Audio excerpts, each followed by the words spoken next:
quel moment parle-t-on d'image numérique? Quand une image acquise par un appareil photo ou un scanner par exemple est traitée puis stockée en codage binaire, on parle à ce moment-là d'image numérisée. Si on prend l'exemple d'une photo, celle d'Alan Turing, mathématicien et fondateur des sciences de l'informatique, lorsque cette photo est numérisée, l'image est divisée en points ou en pixels. C'est ce qu'on voit apparaître sur la deuxième image. La définition d'image numérisée correspond donc au nombre de pixels qui la composent en hauteur et en largeur. De la même façon, on peut définir la résolution de l'image. Elle correspond au nombre de pixels par unité de longueur. Par exemple, si on prend 3 photos de la même voiture mais avec une résolution de plus en plus importante, on voit bien la différence et la qualité de l'image.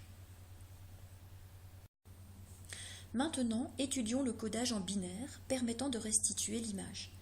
En effet, un nombre binaire est affecté à chaque pixel. Mais comment est-il attribué? Avec un codage en noir et blanc, chaque pixel est soit noir soit blanc.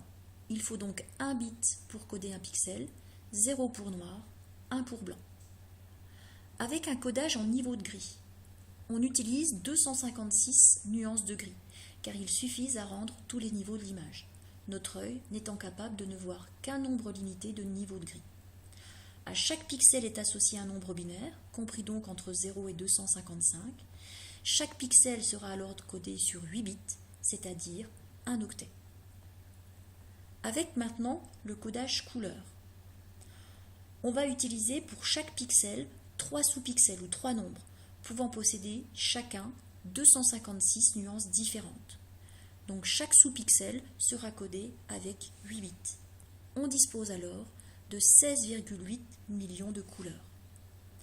Rentrons un peu plus dans les détails concernant le codage des couleurs. Il est basé sur la synthèse additive. C'est pour cela qu'on parle plus précisément de codage RVB.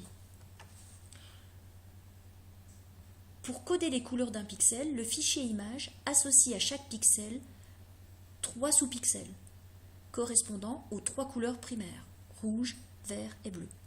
En modulant le pourcentage de ces 3 couleurs, on pourra obtenir une image la plus fidèle possible de l'original. Chaque pourcentage de couleurs correspondra alors à un code binaire précis. Ainsi, on peut résumer qu'une image numérique est codée par un tableau de nombres. Pour terminer, on définit en général la taille de l'image. C'est la place qu'occupe le codage de tous les pixels du fichier image.